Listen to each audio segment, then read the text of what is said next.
Here is the second Witchy Poo in my Witchy Poo series.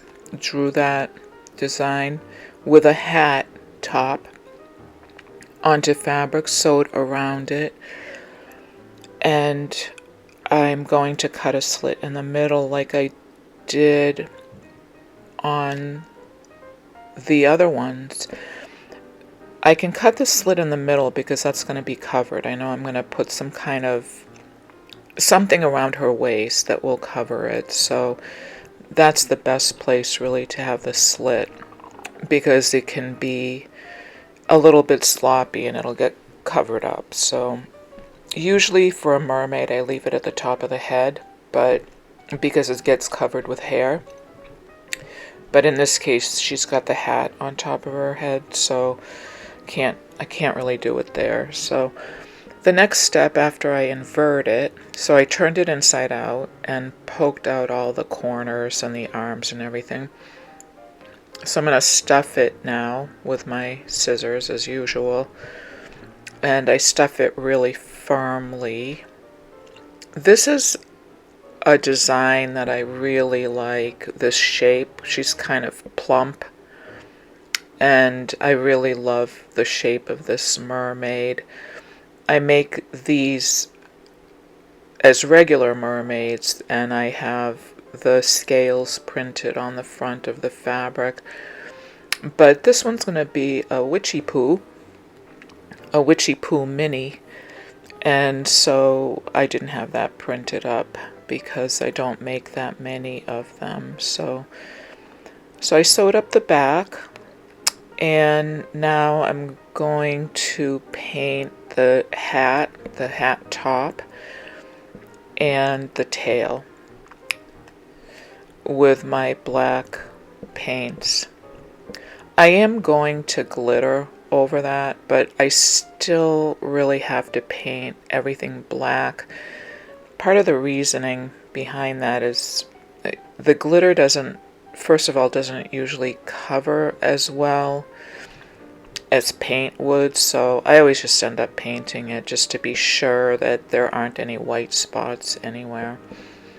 Just makes it easier in the end. So here she is. I'm gonna do her cheeks, and of course I have a video on drawing the face, so I won't go into detail here, but I just put some red on that brush and I got most of it off on that paper towel, and then I just swirl it around to make the cheeks. This is my micron marker that I use to make the eyes.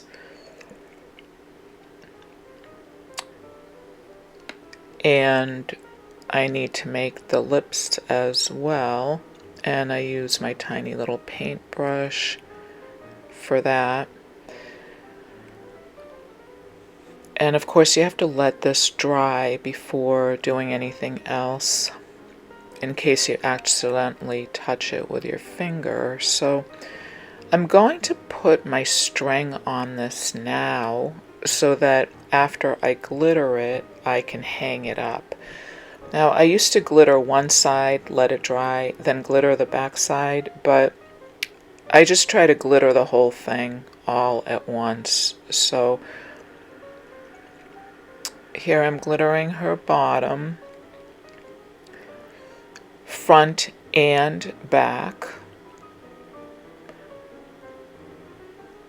And I'm going to have to do the same on her hat as well. So I have to let that dry totally before doing anything else. So here it is. Now that micron marker I'm using to draw the little the starfish for the bra, and I really like the way that looks on this design. So I'm going to glitter those up, and I also cut that rim out, and I'm using craft text. That's what I cut the rim from. I'm going to glitter the hat and the little starfish there. I'm going to use my tiny little brush for that.